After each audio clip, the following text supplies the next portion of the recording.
Thank you for being a valued supporter of the 10X podcast group. Your dedication means the world to us. Today, we bring you a gripping tale titled, The Widow's Game.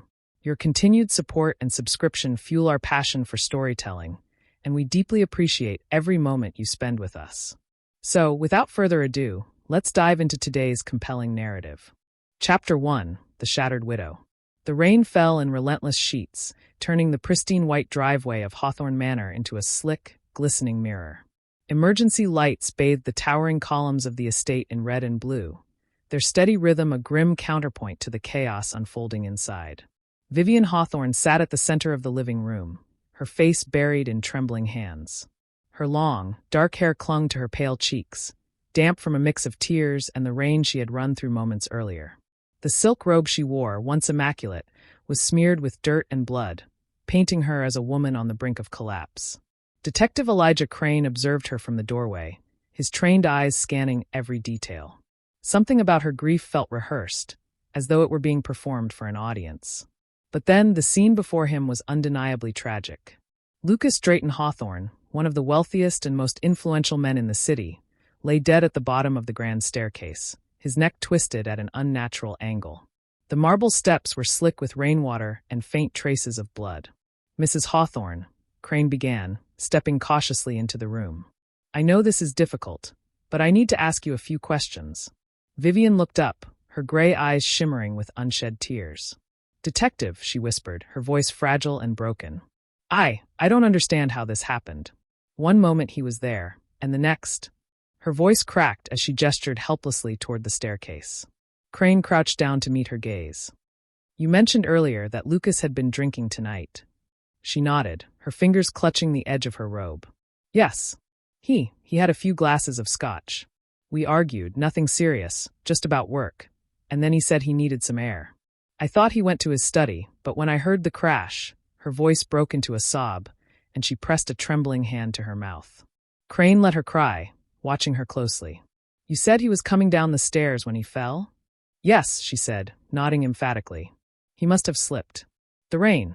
Her gaze darted to the open balcony door, where the storm continued to rage outside. "I told him not to leave it open. The floors were wet." Her explanation was plausible, reasonable even, but something about it didn't sit right. Crane had seen his share of accidents, and this one felt too perfect. Too convenient.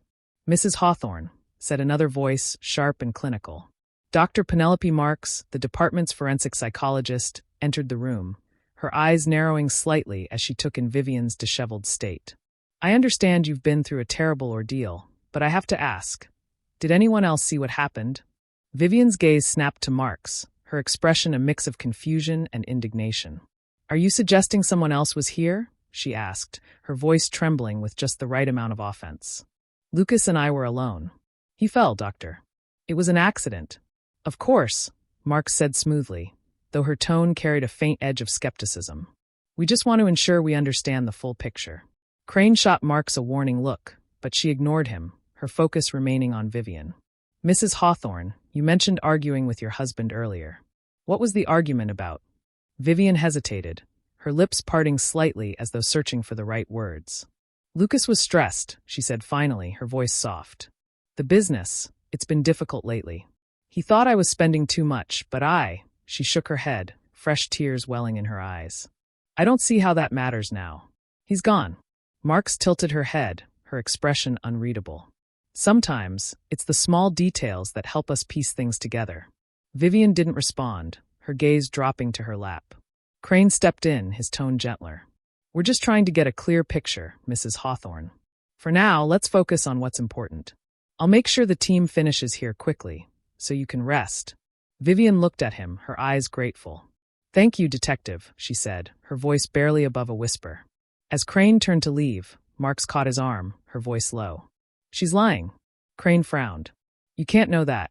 "She's too polished," Marks said. "The tears, the quivering voice, it's all too precise. I've seen real grief, Elijah. That woman is hiding something." Crane glanced back at Vivienne, who now sat motionless, staring blankly at the floor. He wasn't convinced, but Marks's instincts were rarely wrong. "We'll see what the evidence says," he muttered. As the investigators wrapped up, Vivienne ascended the grand staircase, her steps measured and deliberate.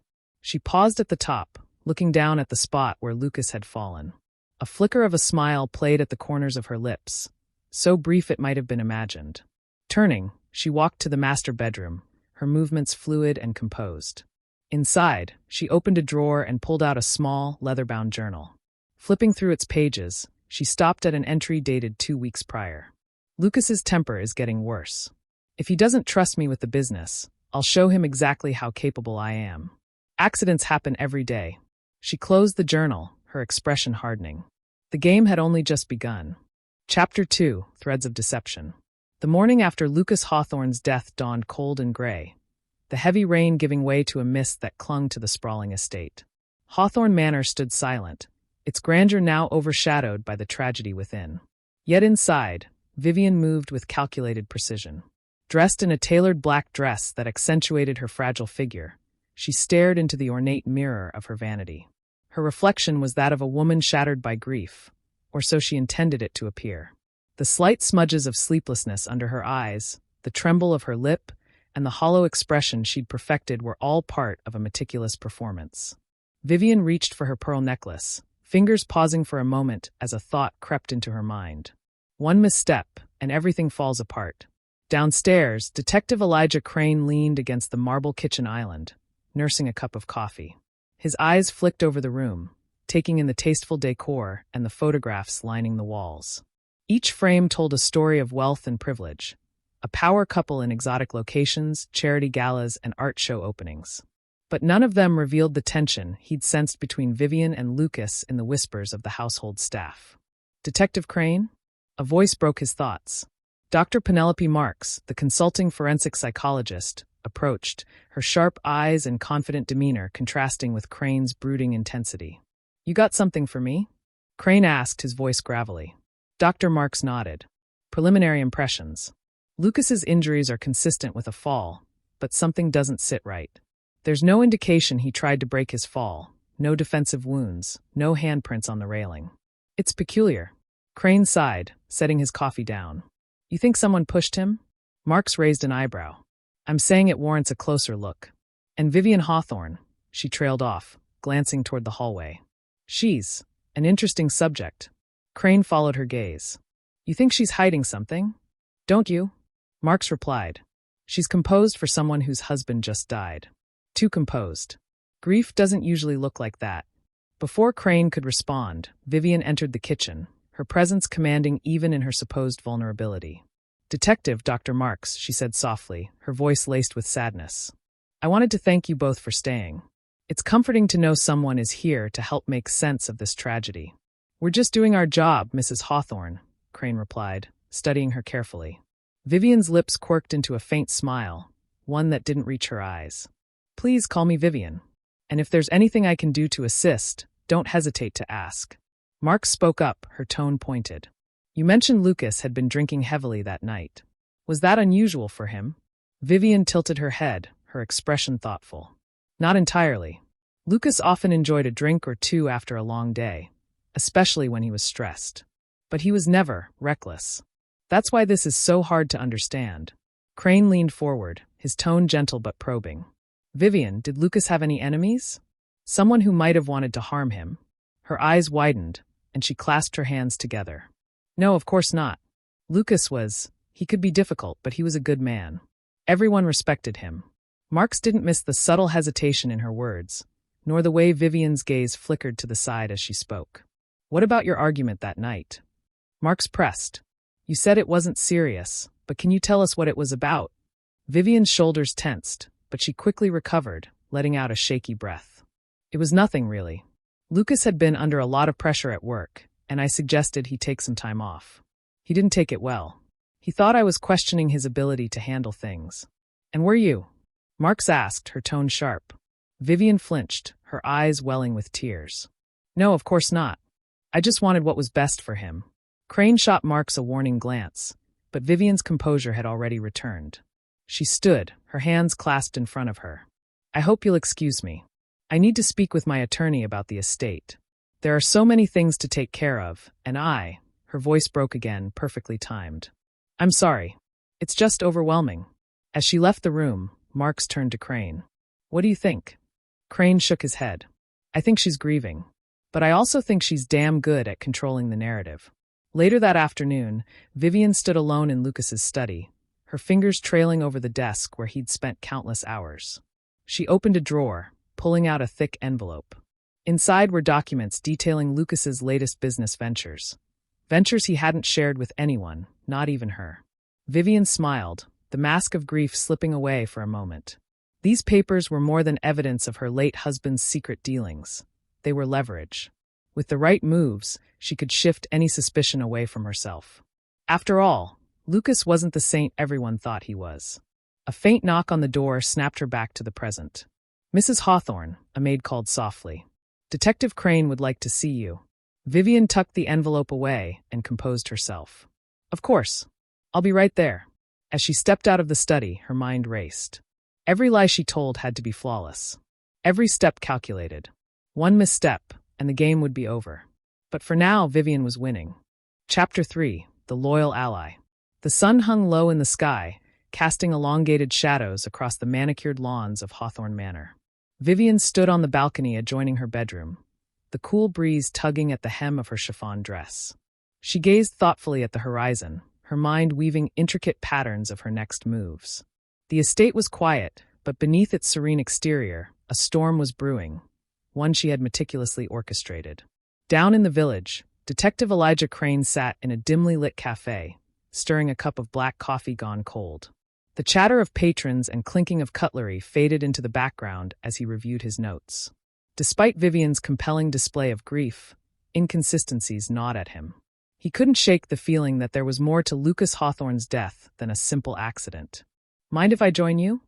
Dr. Penelope Marks asked, sliding into the seat across from him without waiting for an answer. Crane looked up, startled out of his reverie. Dr. Marks. Didn't expect to see you here. She offered a wry smile. Small town, limited options. Besides, I thought we might compare notes. Crane sighed, running a hand through his tousled hair. I'm starting to think you're right about Vivienne. Something doesn't add up. Marks leaned forward, her eyes sharp. People like her are skilled at deception. They manipulate emotions, control narratives. We need to stay objective.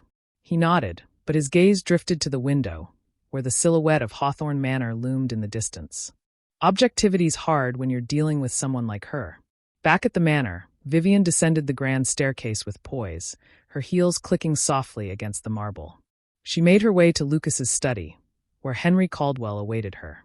Henry, Lucas's longtime business partner, stood as she entered, his eyes betraying a mix of sorrow and suspicion. Henry, Vivienne greeted, extending a hand. He took it reluctantly. Vivienne, I'm so sorry for your loss. She offered a demure nod. Thank you. It's been overwhelming. Henry cleared his throat. I wish we were meeting under different circumstances, but there are urgent matters regarding the company that need addressing. Of course, she replied smoothly. Lucas would want the business to continue seamlessly. As they sat, Vivienne subtly steered the conversation, planting seeds of doubt. Lucas mentioned some concerns about a recent deal. Something about discrepancies in the accounts. Henry shifted uncomfortably. I'm not sure what you mean. She sighed softly. He didn't give me details, just that he was worried about some financial irregularities. I assumed you would know. Henry's eyes darted away. I'll look into it. Later that evening, Vivienne retreated to her private parlor, a room adorned with antique mirrors and lush velvet drapes. She opened a concealed panel behind a bookshelf, revealing a hidden safe. From it, she retrieved a small, unmarked vial and a stack of letters tied with a faded ribbon. She unfolded one of the letters, her eyes scanning the familiar handwriting. The words within were a stark contrast to the life she projected, a tale of hardship, betrayal, and survival. Memories of her past flooded back. A dingy apartment, whispered promises, and the bitter taste of desperation. A soft knock at the door pulled her back to the present. She swiftly tucked the items away and closed the panel. Come in, she called out. Margot LaSalle stepped inside, her expression wary. The resemblance between the two women was unmistakable, though Margot's attire was more modest, her demeanor less polished. Vivienne, Margot began cautiously. We need to talk. Vivienne's smile was tight. It's been a long time, sister. Margot glanced around the opulent room, her eyes lingering on the lavish furnishings. You've done well for yourself. Is that why you're here? To admire the decor? Margot met her gaze. I heard about Lucas. I'm sorry. Are you? Vivienne's tone was edged with bitterness. You didn't seem too concerned when you disappeared all those years ago. Margot took a deep breath. I made mistakes. But I'm here now. I want to help. Vivienne arched an eyebrow. Help? With what? With whatever you're planning. Margot's eyes searched her sister's face. I know you, Vivienne. I know when you're scheming. A tense silence filled the room. Finally, Vivienne spoke, her voice cold. You don't know anything about me. I know more than you think, Margot replied quietly. And so does Jonas. Vivienne's composure faltered ever so slightly at the mention of the name. Jonas Blackwell is irrelevant. Is he? He reached out to me. Said he has information that could ruin everything you've built. Vivienne's eyes hardened. Stay out of this, Margot. You have no idea what you're getting involved in. Margot stepped closer. Let me help you. We can figure this out together. Vivienne studied her sister for a moment, calculating. Fine. Perhaps there is a way you can assist. The next day, Detective Crane returned to the manor, greeted at the door by the ever-efficient housekeeper. As he was led to the drawing room, he couldn't shake the feeling that he was being drawn into a carefully laid trap. Vivienne awaited him, poised and composed. Detective Crane, to what do I owe the pleasure? He offered a polite smile. I had a few more questions, if you don't mind. Not at all, she replied, gesturing for him to sit. Anything to assist the investigation. Crane settled into the plush armchair. We've reviewed some of Lucas's business dealings and found irregularities. Do you know anything about that? Vivienne's expression was a mask of concern. Henry mentioned something similar. I'm afraid Lucas kept much of his work separate from our personal life. Understandable, Crane said. But any information could be helpful. She sighed delicately. I wish I could be more assistance. Lucas was under a lot of stress lately. He mentioned feeling threatened, but wouldn't elaborate. Crane leaned forward. Threatened? By whom? I don't know, she said softly, her eyes downcast. But there was a man. I saw him outside the estate a few times. Rough-looking, always watching. Did you report this? Lucas insisted it was nothing, she replied. But now, with what's happened? Crane's mind raced. Do you have any description of this man? Vivienne nodded, her gaze meeting his. Tall, rugged, with a scar above his left eye. Dark hair, mid-40s. The description matched Jonas Blackwell, a name Crane was all too familiar with. A career criminal with a history of extortion and violence. Mrs. Hawthorne, this is important information, he said gravely. Why didn't you mention this before? I suppose I didn't realize its significance, she replied, her voice tinged with just the right amount of regret. Everything has been such a blur. Crane stood. Thank you, Vivienne. You've been very helpful. As he left, Vivienne allowed herself a small, satisfied smile. The seeds were planted. That evening, Margot wandered the halls of the manor, her footsteps echoing softly against the marble floors. She paused by a portrait of Lucas and Vivienne, their smiles frozen in time. The opulence of her sister's life was a stark contrast to her own struggles. Lost? Vivienne's voice drifted from behind her.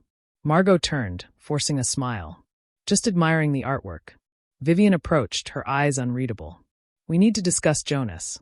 What about him? Margot asked cautiously.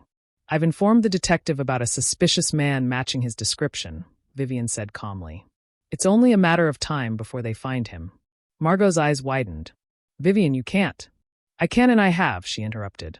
Jonas is a threat to both of us. This is the only way. You're framing him, Margot whispered. This isn't right. Vivienne's expression hardened. Don't grow a conscience now, sister. You came here for a reason. Remember that. Margot swallowed hard, the weight of her choices pressing down on her. What do you need me to do? As night settled over the manor, Vivienne retreated to her study. She poured herself a glass of red wine, the rich aroma filling the air. The game was in motion, and every piece was falling into place. But beneath her calculated exterior, a sliver of uncertainty lingered. Memories of Lucas's harsh words and controlling grip surfaced, fueling her resolve. This is what he deserved, she told herself. What they all deserve. A soft knock interrupted her thoughts. Enter, she called out. Dr. Penelope Marks stepped inside, her gaze sharp. Mrs. Hawthorne, I hope I'm not intruding. Vivienne masked her surprise. Not at all. What brings you here at this hour? I wanted to follow up on our earlier conversation, Marks said, her tone measured. Mind if I sit? Please, Vivienne gestured to a chair. Can I offer you a drink? No, thank you. Marks settled in, her eyes never leaving Vivienne's face. I find it helpful to speak in a more informal setting. Vivienne smiled politely. Of course. How can I assist you? Marks leaned forward slightly. You've been through a traumatic experience, and yet you seem remarkably composed. Vivienne tilted her head. Is that so unusual? Grief manifests differently for everyone. Indeed, Marks agreed. But sometimes people in shock overlook details that could be important. Details? Vivienne's fingers tightened subtly around her glass. Yes, Marks continued. For instance, you mentioned seeing a man watching the estate. Did you ever consider hiring additional security? Lucas dismissed my concerns, Vivienne replied smoothly. He believed it was unnecessary. I see. Marks paused, gauging her reaction. And your sister, when did she arrive? Vivienne's eyes flickered. Margot came after hearing about Lucas. We're not particularly close. Family can be complicated, Marks said sympathetically. May I speak with her? I'm afraid she's resting, Vivienne replied. Perhaps tomorrow. Of course. Marks stood, offering a thin smile. Thank you for your time, Mrs. Hawthorne. Please don't hesitate to reach out if you remember anything else. As the psychologist left, Vivienne exhaled slowly. Dr. Marks was proving to be more perceptive than anticipated. She would need to be handled carefully. In the quiet of the night, Detective Crane pored over case files in his cramped office. The description Vivienne provided of the mysterious man matched Jonas Blackwell, a man with a long criminal record and a history with Lucas Hawthorne. What's your connection to all this? Crane muttered to himself. A knock on the door drew his attention. An officer poked his head in. Detective, we got a lead on Jonas Blackwell's whereabouts. Crane grabbed his coat. Let's move. At a rundown motel on the outskirts of town, Jonas Blackwell paced the threadbare carpet, his mind racing. He hadn't expected Vivienne to act so swiftly, or so ruthlessly. A faint sound outside put him on alert. He moved to the window, peering through the grimy glass. Undercover police vehicles were converging. Damn it, he cursed under his breath. He grabbed a duffel bag and headed for the back exit, but it was too late. Officers swarmed the area, weapons drawn. Jonas Blackwell. This is the police. Come out with your hands up. Trap, Jonas weighed his options. Surrender meant imprisonment, or worse, being silenced before he could expose Vivienne. Escape seemed impossible. News of Jonas's arrest spread quickly. At the manor, Vivienne watched the report with a satisfied smile. One more obstacle removed. But as she turned off the television, a nagging feeling gnawed at her. Margot's wavering loyalty, Dr. Marks's suspicions, and Detective Crane's growing doubts all threatened to unravel her carefully laid plans. She steeled herself, determination hardening her resolve. Failure was not an option. She had come too far, sacrificed too much. In the depths of the police station, Jonas sat in an interrogation room, his hands cuffed to the table. Detective Crane entered, his expression unreadable. Long time, Jonas, Crane began. Jonas smirked. Wish I could say it's good to see you. Why were you stalking the Hawthorne estate? I wasn't stalking anyone, Jonas retorted. I was trying to save someone. Crane raised an eyebrow. Save who? Vivienne Hawthorne, Jonas said, leaning forward. She's not who you think she is. Crane studied him carefully. Enlighten me. Jonas took a deep breath. Vivienne and I go way back. She's dangerous, detective. She played Lucas like a fiddle, and now she's playing you. That's a bold claim, Crane replied skeptically. Check her past, Jonas insisted. Real name's Vivienne LaSalle. Changed it years ago. She's got a trail of dead men behind her. Crane felt a chill run down his spine. Why should I believe you? Because I'm the only one willing to tell the truth, Jonas said earnestly. Before she silences me for good. Chapter 4, Ghosts of the Past. The cool night air clung to the sprawling grounds of Hawthorne Manor, and the moon cast a pale glow over the estate. Inside the drawing room, Vivienne sat before the fireplace, her face illuminated by the flickering flames. Her features were calm, serene even, but her mind was anything but. Margot's sudden arrival, Jonas's looming presence, and Crane's dogged investigation were threads she needed to pull, delicately and without unraveling her plan. Her fingers brushed against the old letters in her lap, letters from a life she had buried deep. The handwriting, a harsh scrawl, was unmistakable, Jonas Blackwell. She read over one for the 100th time. You think you're free, Viv? You're not. You owe me. Don't forget what I know about you. Vivienne's grip tightened on the paper before she tossed it into the flames, watching as the words turned to ash. Down in the village, Detective Elijah Crane was sifting through records at the precinct. The information Jonas had provided nagged at him. Vivienne LaSalle. The name was unfamiliar, yet the more he thought about it, the more plausible Jonas's claims seemed. Something about Vivienne didn't add up. Got something for you, an officer said, dropping a file onto Crane's desk. Pulled her background like you asked. Vivienne Hawthorne was born Vivienne LaSalle. Changed her name about 10 years ago. Crane's brow furrowed as he opened the file. The report was thin, too thin for someone with her history.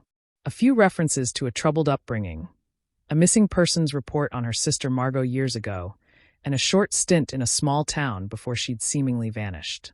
She's careful, Crane muttered to himself. Too careful. What's that? Dr. Penelope Marks entered, a cup of coffee in hand.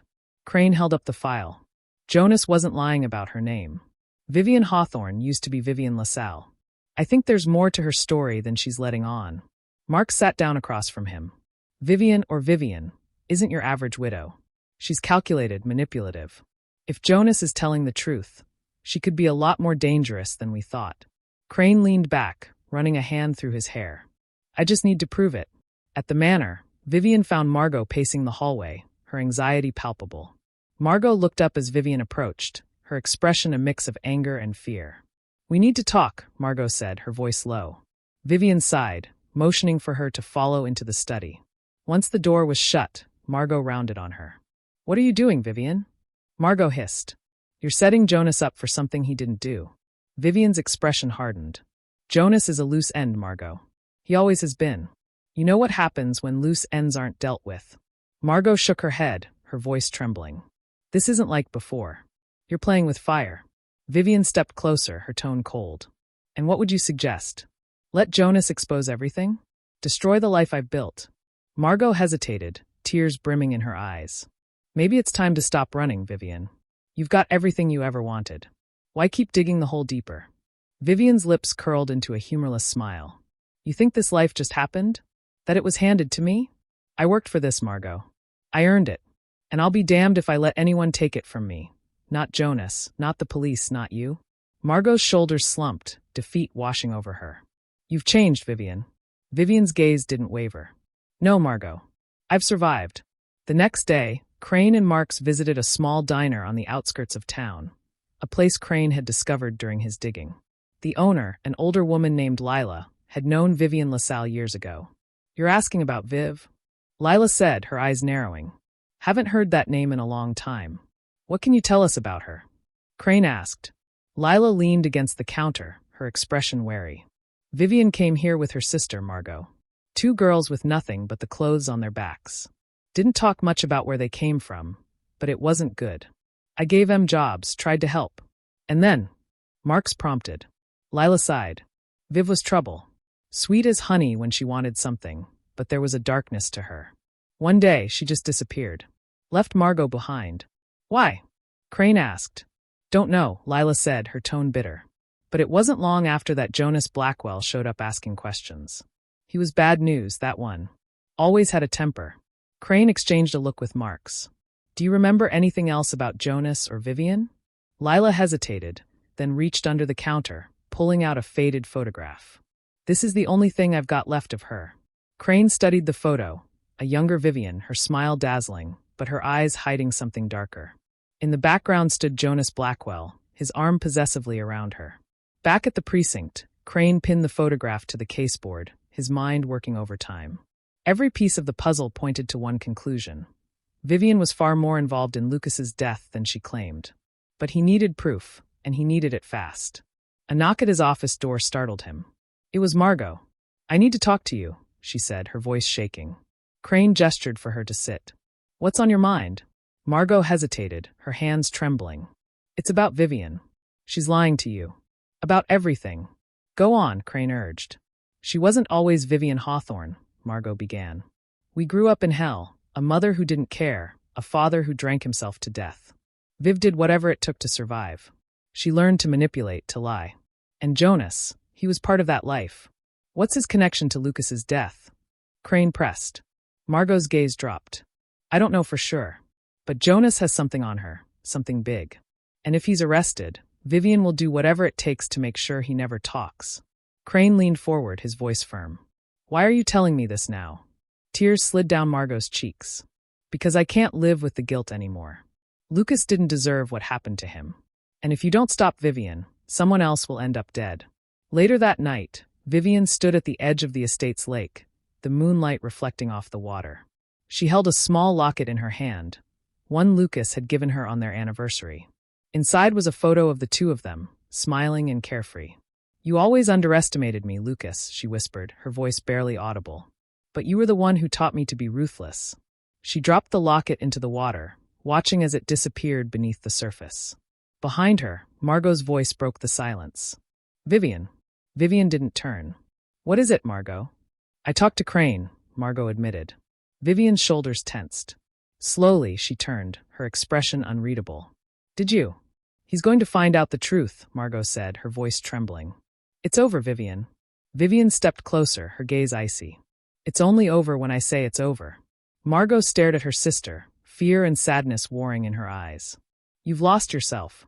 No, Margot, Vivienne replied, her tone calm and deadly. I've found exactly who I need to be. As Margot walked away, Vivienne turned back to the lake, her mind already plotting her next move. The game was far from over. Chapter 5, The First Slip. The rain returned, drumming softly against the windows of Hawthorne Manor. Vivienne stood at the bay window of the drawing room, her gaze fixed on the stormy horizon. She cradled a glass of red wine in her hand, but she wasn't drinking it. Instead, she swirled the liquid slowly, her mind running through scenarios, countermeasures, and risks. Margot's betrayal had rattled her more than she cared to admit. She thinks she can stop me, Vivienne thought coldly. She forgets who taught her how to survive. A soft chime broke her concentration. She set her glass down and walked to her desk, where her laptop rested. The screen illuminated her face as she opened an email marked urgent. It was from Jonas. We need to talk. Tonight. I have something you'll want to see. Vivienne's lips curled into a smirk. Jonas was bold, too bold. He must have thought he had the upper hand. She began typing a reply, her fingers steady, betraying none of the tension in her body. Fine. Midnight. The boathouse. Down at the precinct, Detective Elijah Crane sifted through the growing mountain of evidence on his desk. Jonas's arrest had opened doors, but every new lead seemed to raise more questions. Margot's confession painted Vivienne as a master manipulator, but so far, there was no hard evidence tying her to Lucas's death. Anything new? Dr. Marks asked, stepping into his office. Crane shook his head, frustration etched on his face. We know she's lying. We know she's hiding something. But I can't prove it. Marks folded her arms, her sharp gaze fixed on him. What about Jonas? He's still insisting Vivienne orchestrated everything. Crane leaned back in his chair, running a hand through his hair. Jonas has a history of criminal activity and zero credibility. If we're going to bring her down, we need more than his word. Marks sat across from him, her tone thoughtful. Margot's confession could be the key. If she's willing to testify. She's terrified of Vivienne, Crane interrupted. And honestly, I don't blame her. A heavy silence fell between them before Marks spoke again. Sometimes you don't wait for the truth to come to you. You force it out. Crane glanced at her, intrigued. What are you suggesting? We apply pressure, Marks replied. Find her weak spot and exploit it. Crane nodded slowly. She's been careful so far. But everyone slips up eventually.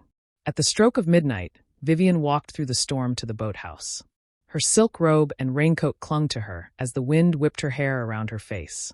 The boathouse loomed ahead, dark and foreboding, the faint glow of a single lantern visible through the windows. She stepped inside, her heels clicking softly against the wooden floorboards. Jonas sat at a small table, his duffel bag at his feet. His face was gaunt, the lines around his eyes deeper than she remembered. Viv, he greeted, his voice a low rumble. You're looking well. Cut the pleasantries, Jonas, Vivienne replied coolly. What do you want? Jonas leaned back, a smirk playing on his lips. You've been busy, haven't you? Poor Lucas. You really did him in, didn't you? Vivienne's eyes narrowed, but her voice remained steady. You have nothing, Jonas. If you did, you wouldn't be hiding in the shadows. He reached into the duffel bag and pulled out a stack of photographs, tossing them onto the table. Vivienne stepped closer, her breath catching as she recognized the images. They were from years ago, images of her and Jonas during their time together, including one damning photograph of her holding a bundle of cash while Jonas loaded a body into the trunk of a car. "These are just the beginning," Jonas said. "I've got more. Enough to send you away for a very long time." Vivienne's mask of composure didn't falter. "And what do you want in return for your silence?" Jonas grinned, leaning forward. "You know what I want. Half of Lucas's fortune. That should keep me comfortable for the rest of my life." Vivienne tilted her head, studying him. "Half? You always were greedy." "Consider it payment for keeping your secrets," Jonas replied. "You're welcome." Vivienne let out a soft laugh, the sound chilling in its calmness. "You think you're in control, Jonas. But you've forgotten one thing." "And what's that?" he asked, his tone cocky. "I never leave loose ends," she said, her voice turning icy. Before Jonas could react, Vivienne pulled a small blade from her coat pocket and drove it into his chest with swift precision. His eyes widened in shock as he clutched at the knife, blood spreading across his shirt. "You," he choked, but the words didn't come. Vivienne stepped back, watching dispassionately as Jonas collapsed to the floor. She waited until his breathing stopped before retrieving the photographs and tossing them into the lantern's flame. The following morning, Crane received a call from an officer stationed near Hawthorne Manor. "Detective, we've got a report. A fisherman found a body near the boathouse on the Hawthorne estate. It's Jonas Blackwell." Crane's stomach tightened. "I'm on my way." When he arrived at the scene, the air was thick with tension. The body had been pulled from the water, and the coroner was already at work. "What do we have?" Crane asked. "Stab wound to the chest," the officer replied. "But no murder weapon." Crane crouched by the body, his jaw clenched. This wasn't a random act of violence. This was deliberate, and he knew exactly who was behind it. Back at Hawthorne Manor, Vivienne greeted Crane at the door, her expression a perfect mix of surprise and concern. "Detective, what brings you here so early?" she asked. "We found a body on your property," Crane said bluntly. "Jonas Blackwell." Vivienne feigned shock, her hand flying to her mouth. "Oh my God. That's terrible. What happened?" "That's what we're trying to figure out," Crane replied, his eyes fixed on her. "Mind if I ask where you were last night?" Vivienne didn't miss a beat. "I was here, of course. I wasn't feeling well, so I retired early. The staff can confirm." Crane nodded, his expression unreadable. "Of course. We'll need to ask them a few questions." "Whatever you need, detective," Vivienne said, her voice steady. "I want to help in any way I can." As Crane left, his instincts screamed at him. Vivienne's story was flawless, too flawless. She was slipping, but he needed more. One wrong move, and she could slither out of his grasp for good. In the privacy of her study, Vivienne poured herself another glass of wine, her hands steady despite the events of the night. Jonas was gone, another loose end tied up.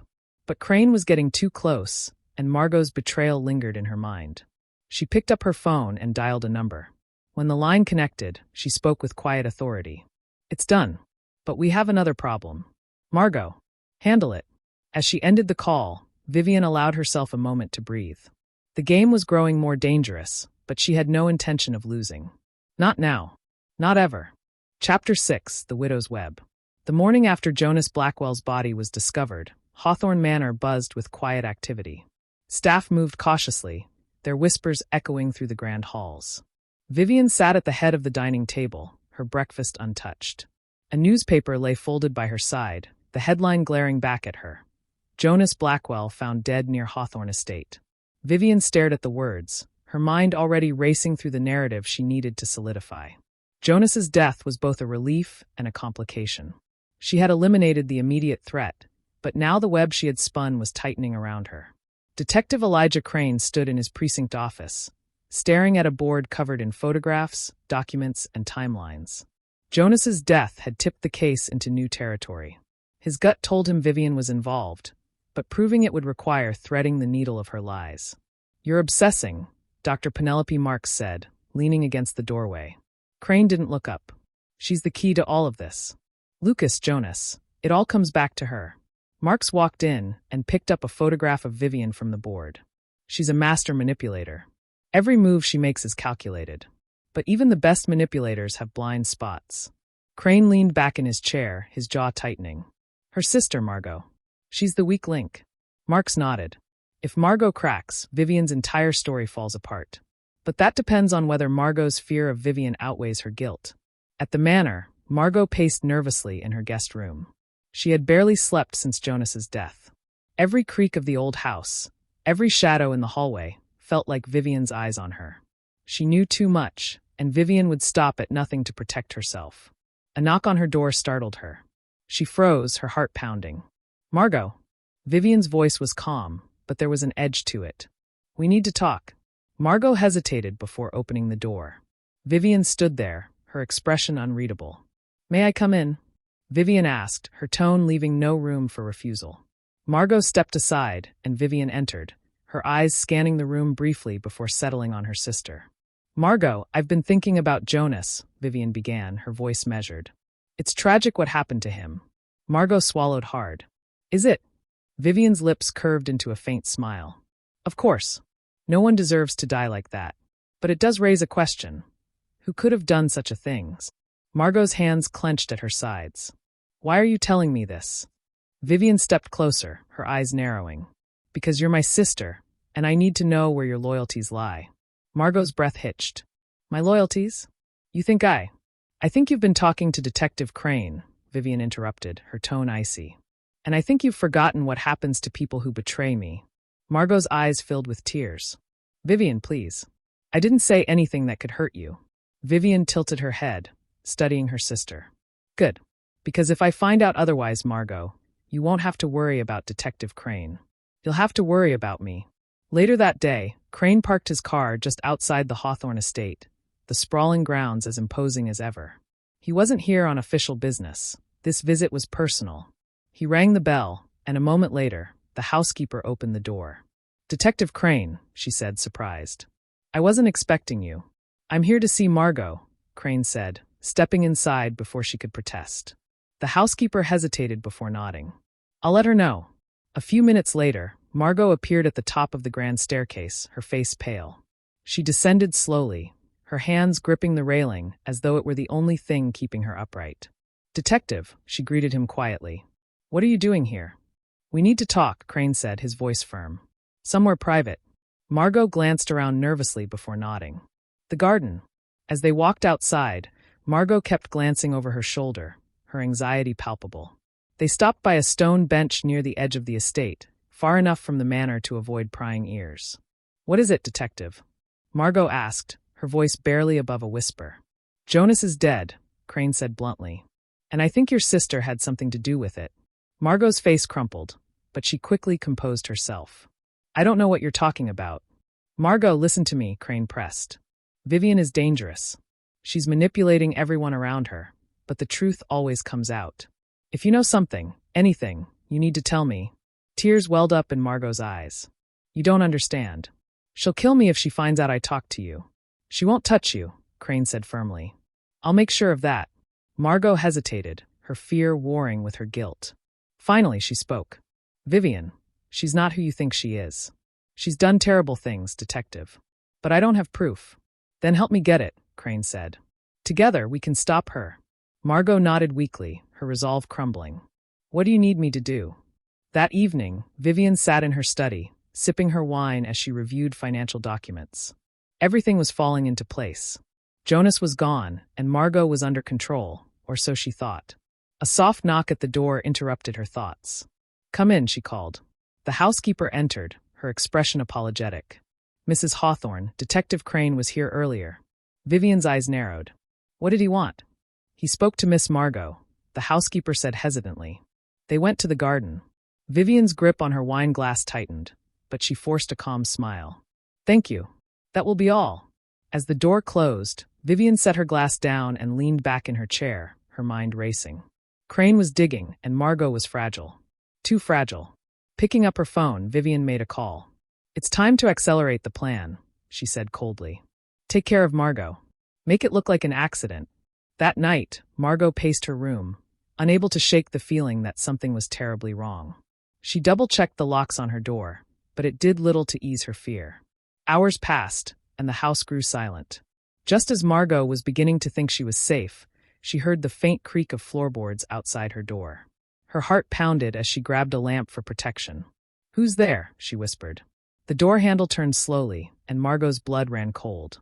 Meanwhile, Crane sat in his car outside the estate, his instincts screaming at him. Something about Margot's behavior earlier had unsettled him, and he couldn't shake the feeling that she was in danger. Grabbing his flashlight, Crane stepped out of the car and made his way toward the manor, the storm masking his approach. As he reached the side of the house, he saw a shadow move across one of the windows. "Margot," he muttered under his breath, quickening his pace. Inside, Margot backed away from the door as it slowly opened. A dark figure stepped inside and Margot screamed.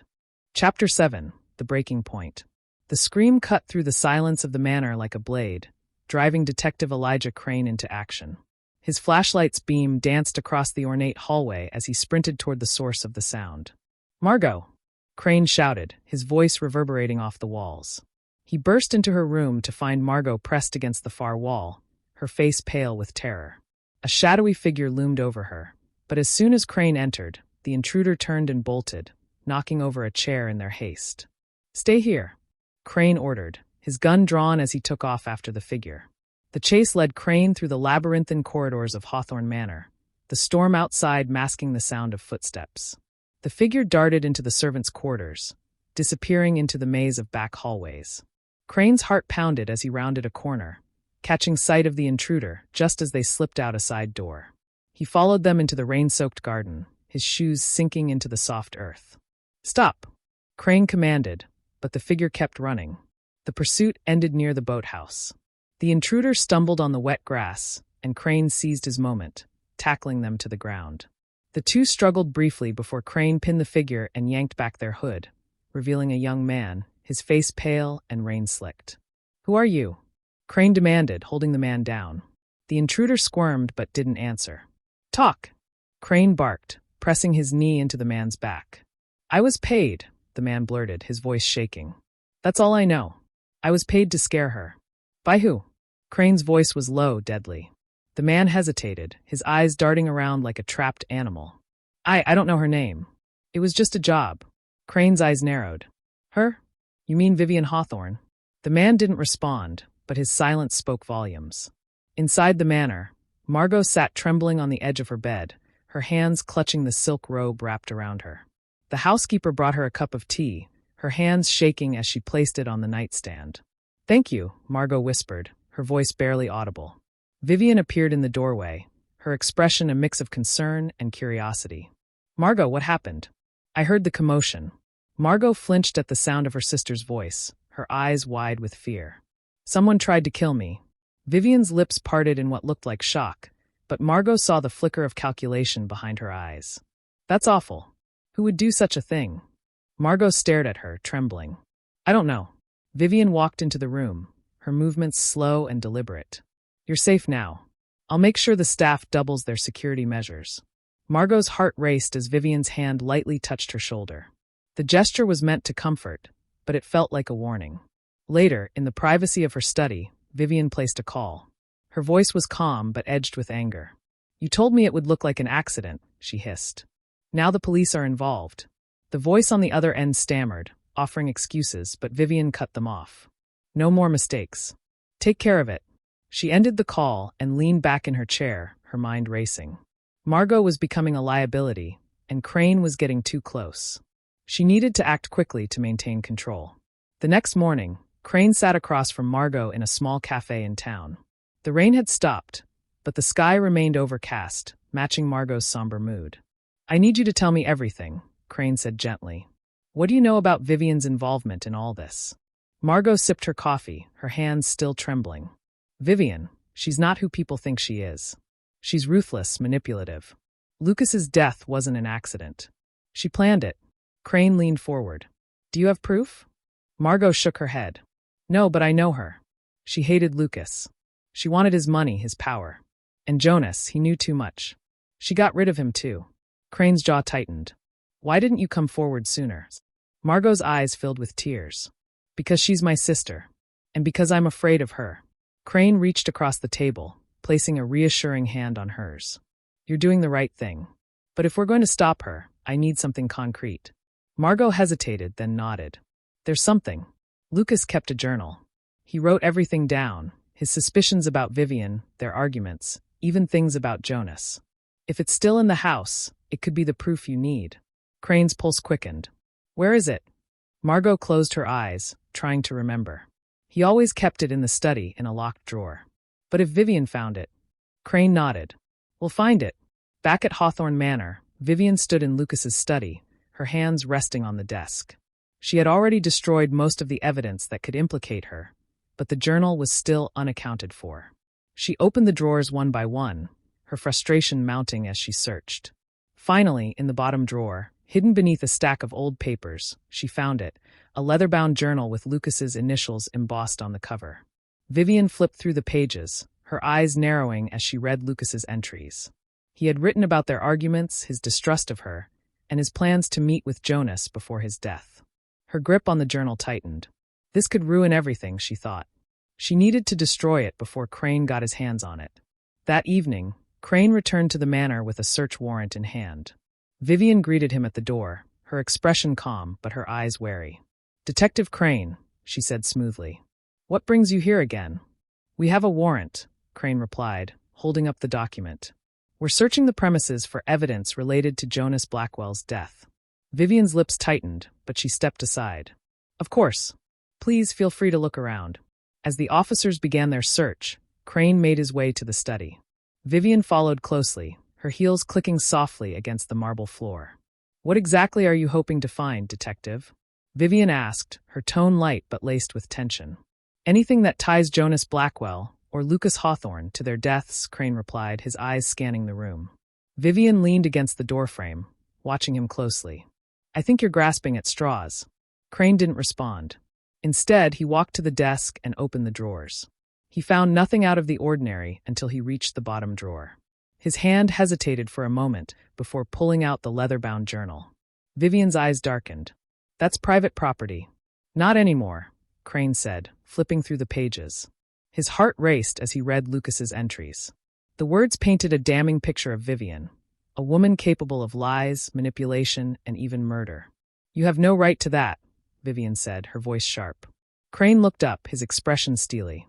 "This journal tells a very different story, Mrs. Hawthorne. A story you've been trying to hide." Vivienne's composure cracked for a split second before she regained control. "You won't find anything incriminating in there. My husband was paranoid, Detective. He saw enemies everywhere." "Maybe," Crane said, slipping the journal into an evidence bag. "But it's enough to warrant further investigation." As Crane left the room, journal in hand, Vivienne stood frozen, her mind racing. The walls were closing in, and she was running out of time. But the game wasn't over yet. Not by a long shot. Chapter 8, The Deadly Gambit. The storm returned that night, fierce and unrelenting, as though nature itself was reflecting the chaos within Hawthorne Manor. Vivienne sat in her bedroom, the soft glow of a single lamp casting shadows across her face. She held a glass of scotch this time, Lucas's drink of choice, a mocking tribute to the man whose life she had ended. Her carefully constructed world was unraveling. The discovery of Lucas's journal had shifted the power dynamic. Crane had something tangible now, something that could connect her to the web of lies she had spun. But Vivienne Hawthorne had not survived this long by giving up. If Crane wanted a game, she would play to win. In his precinct office, Detective Elijah Crane sat at his desk, poring over Lucas's journal. The entries painted a vivid picture of the toxic marriage between Lucas and Vivienne. Lucas had detailed her manipulations, her penchant for control, and his growing suspicion that she wanted him gone. One entry stood out. "She's been meeting Jonas. I don't know what they're planning, but I can't ignore it anymore. If something happens to me, look at her first. She's the only one with everything to gain." Crane leaned back in his chair, the weight of the words sinking in. Vivienne was smart, too smart to leave obvious evidence. But Lucas's intuition, combined with Jonas's connection, was enough to turn suspicion into a case. He just needed one more push, something undeniable. A knock at the door broke his concentration. Dr. Penelope Marks entered, a file in her hands. "You've been busy," she said, setting the file on his desk. "I had the team look deeper into Vivienne's finances."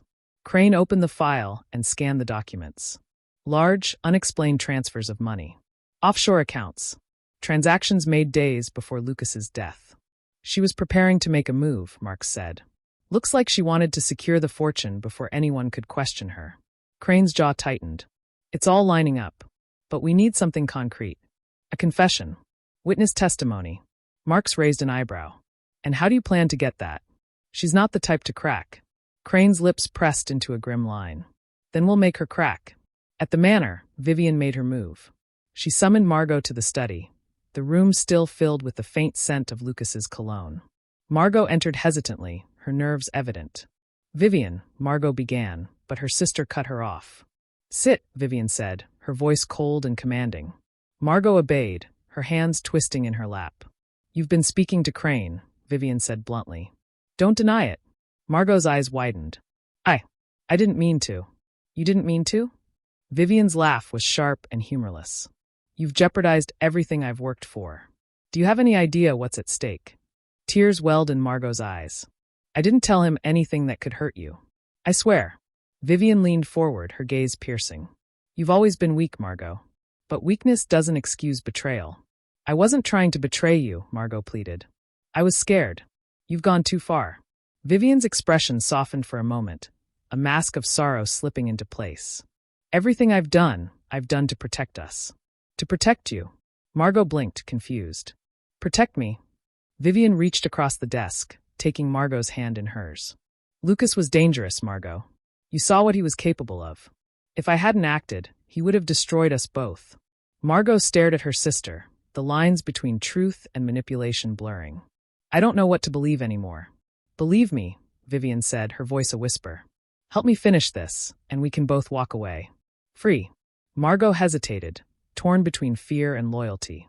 What do you need me to do? Vivienne's lips curved into a faint smile. We need to ensure Detective Crane doesn't find anything else. Can I trust you, Margot? Margot nodded slowly, her heart sinking as she realized there was no escape. Crane's plan was already in motion. That night, he returned to the manor, this time with Dr. Marks by his side. They were armed with more than just evidence. They had a strategy to force Vivienne into a mistake. Vivienne greeted them in the drawing room, her composure flawless as ever. She wore a black silk dress, her demeanor poised and inviting. Detective Crane, Dr. Marks, she said smoothly. To what do I owe the pleasures? We're here to discuss Lucas's journal, Crane replied, his tone steady. It raises some serious questions about your involvement in his death. Vivienne's smile didn't falter. I see. And you've come to accuse me directly? Crane met her gaze. Not accuse. Confirm. Vivienne gestured to the seating area. Please sit. Let's discuss this like civilized people. Crane and Marks sat, but the tension in the room was palpable. Vivienne poured herself a drink, her movements deliberate. So, she began, taking a sip. What exactly does Lucas's journal say about me? It details his suspicions, Marks said. His belief that you were manipulating him, controlling him. That you wanted him gone. Vivienne chuckled softly, shaking her head. Lucas was paranoid. He saw betrayal in every shadow. He thought everyone was out to get him. Crane leaned forward. Including Jonas Blackwell? Vivienne's hand stilled on her glass for the briefest moment. Jonas? I barely knew him. Crane pressed on. He was found dead on your property. Stabbed. That's more than a coincidence. Tragic, isn't it? Vivienne said, her voice calm. But surely you don't think I had anything to do with that? Crane didn't respond. Instead, he pulled out a photograph and placed it on the table. It was of Vivienne and Jonas, taken years ago. Her arm was looped through his, their connection undeniable. Vivienne's expression tightened. Where did you get that? Does it matter? Crane asked. What matters is that you lied. Vivienne's eyes flickered with something. Anger, perhaps, but she quickly recovered. Fine. Jonas and I knew each other once. That doesn't mean I killed him.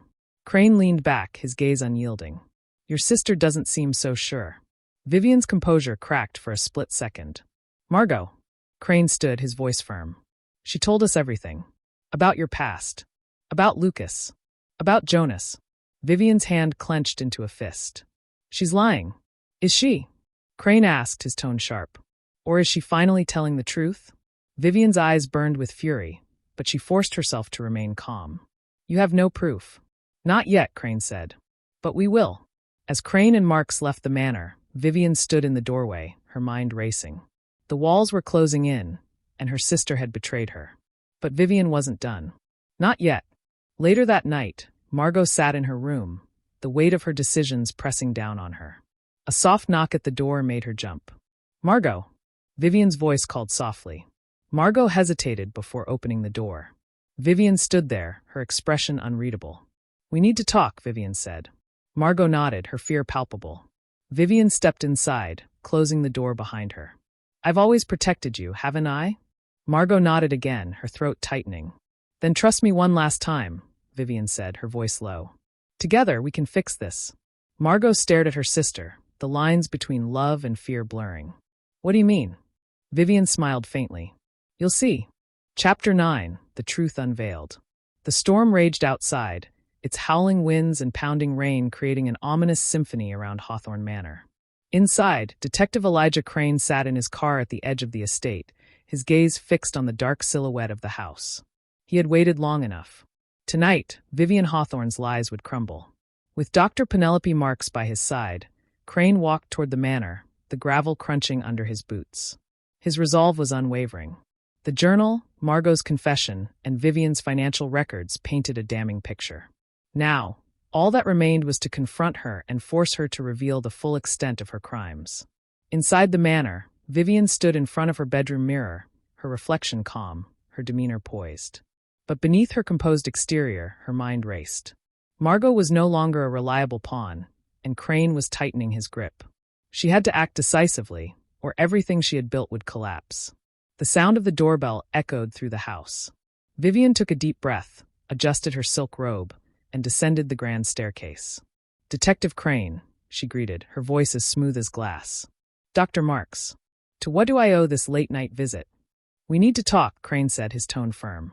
"And I suggest we do it somewhere private." Vivienne's eyes flickered with suspicion, but she nodded gracefully. "Of course. The study." She led them into the room, the fire casting flickering shadows on the walls. Vivienne poured herself a glass of wine and gestured for them to sit. Crane remained standing, his eyes never leaving hers. "Let's not waste time," Crane began. "We know you killed Lucas." Vivienne's hand stilled, the wineglass halfway to her lips. She lowered it slowly, her expression unreadable. "That's a serious accusation, Detective. Do you have proof?" "We have Lucas's journal," Crane said, placing the evidence bag on the desk. "It outlines his suspicions about you. How he believed you were planning to kill him."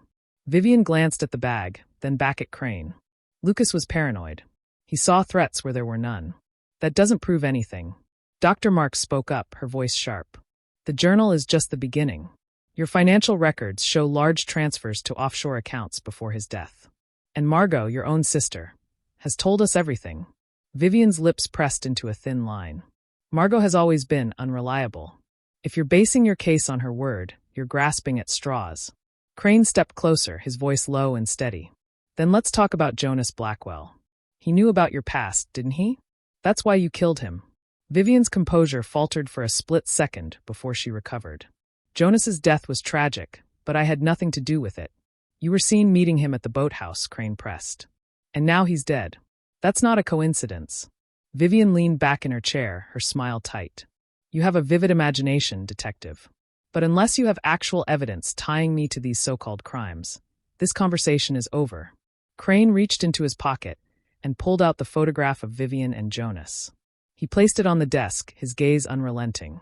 "You're running out of lies, Mrs. Hawthorne." Vivienne stared at the photograph, her expression hardening.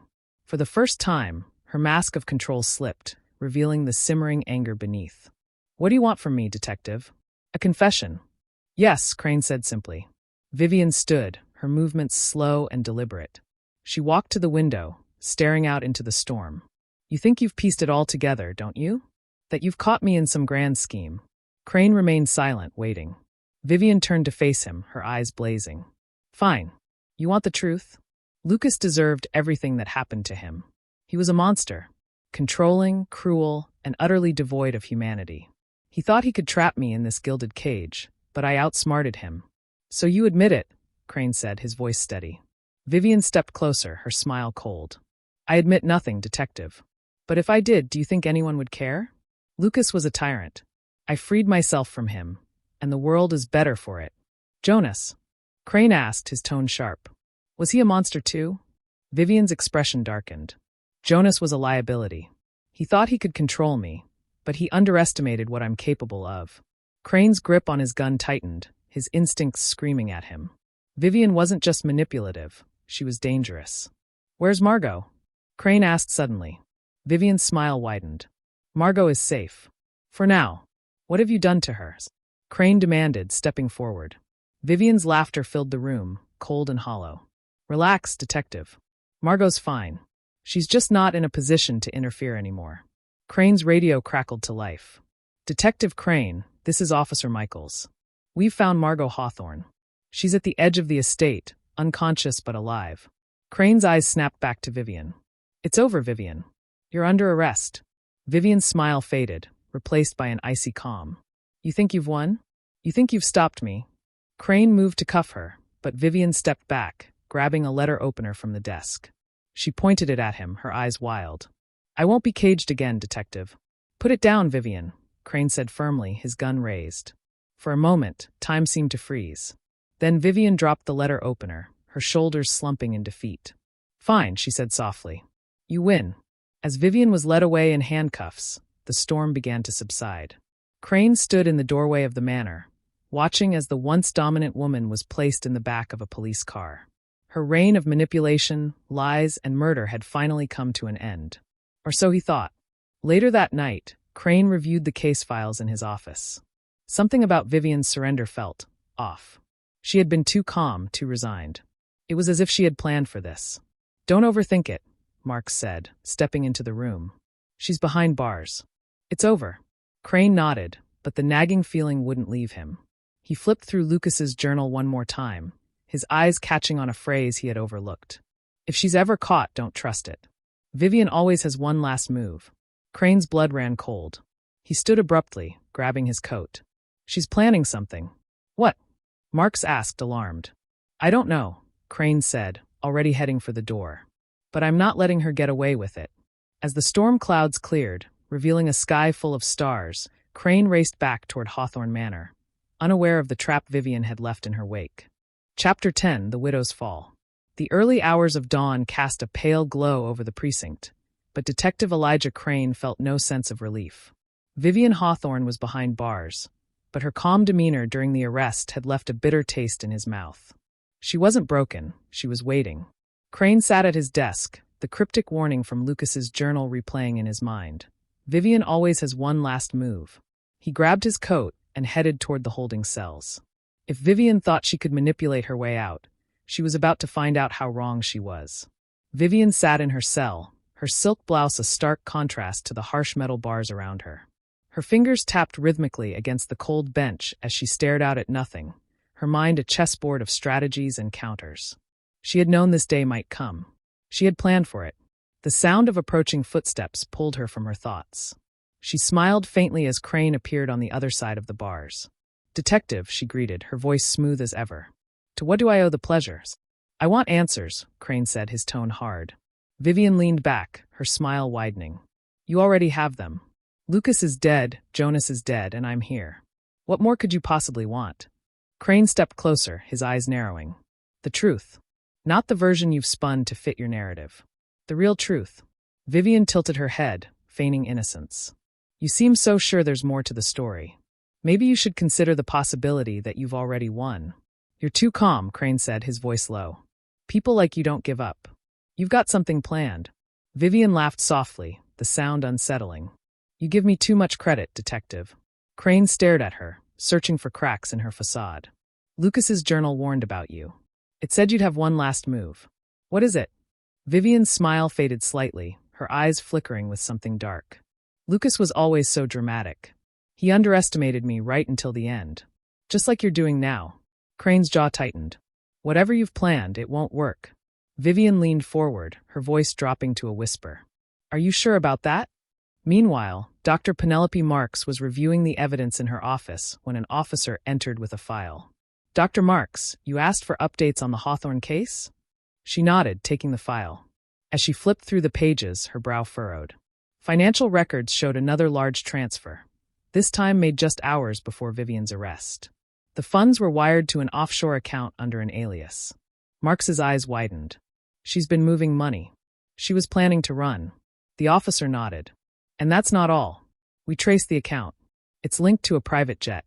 The flight plan was canceled just after her arrest. Marks's stomach dropped. Vivienne's calmness, her lack of resistance, It all made sense now. She wasn't planning to escape the law. She was waiting for the perfect moment to unleash chaos. Crane's phone buzzed in his pocket, pulling him away from his interrogation. He glanced at the screen and saw Marks's name. "What is it?" he asked, stepping into the hallway. "We have a problem," Marks said urgently. "Vivienne's been moving money. She set up an offshore account and was planning to flee. The only reason she didn't is because she's banking on something bigger." Crane's grip on the phone tightened. "What kind of something bigger?" Marks hesitated. "I don't know, but whatever it is, it's in motion." Crane turned toward the holding cells, his heart pounding. He was about to re-enter Vivienne's cell when an officer rushed toward him. "Detective, there's been a breach at the evidence locker." "What?" Crane snapped. "Someone broke in, specifically targeting the Hawthorne files," the officer said breathlessly. "They took Lucas's journal." Crane's blood ran cold. "Lock down the precinct. Now." In her cell, Vivienne sat calmly as chaos erupted around her. She could hear the shouts of officers, the sound of doors slamming, and the growing tension in the air. She smiled to herself. Everything was going exactly as planned. When Crane stormed back into her cell, she didn't even flinch. "Where is it?" he demanded, his voice rising. "Where's what?" Vivienne asked, her tone light. "The journal," Crane snapped. "It's gone." Vivienne leaned back, her expression serene. "That's unfortunate." "Stop playing games," Crane said, his fists clenched. "Who are you working with?" Vivienne's smile widened. "You assume I need anyone else to pull the strings." "That's flattering." Crane stepped closer, his voice dropping to a dangerous tone. "You think you've won? You think stealing the journal will save you? It doesn't matter. We still have enough to bury you." Vivienne's eyes glittered with amusement. "Bury me, detective? You still don't understand. I'm not the one who's trapped. You are." Hours later, Crane sat in his office, trying to piece together the fractured case. Every lead seemed to dissolve the moment he grasped it. The evidence was slipping through his fingers, and Vivienne's mocking smile lingered in his mind. A call came through on his desk phone. "Detective Crane," he answered. "Detective," a voice said, low and unfamiliar. "You should know that while you've been chasing ghosts, the real prize has already slipped away." "Who is this?" Crane demanded. "Just someone who admires the game," the voice replied. "Vivienne sends her regards." The line went dead. Back in her cell, Vivienne sat as an officer approached. "Mrs. Hawthorne, you're being transferred." She stood gracefully, allowing herself to be cuffed. As she was led through the precinct, she caught Crane's eye. For a brief moment, their gazes locked. "This isn't over," Crane said, his voice firm. Vivienne smiled faintly. "Oh, detective, it never is." As she was escorted out, Crane felt a chill run down his spine. He had won the battle, but the war with Vivienne Hawthorne was far from over.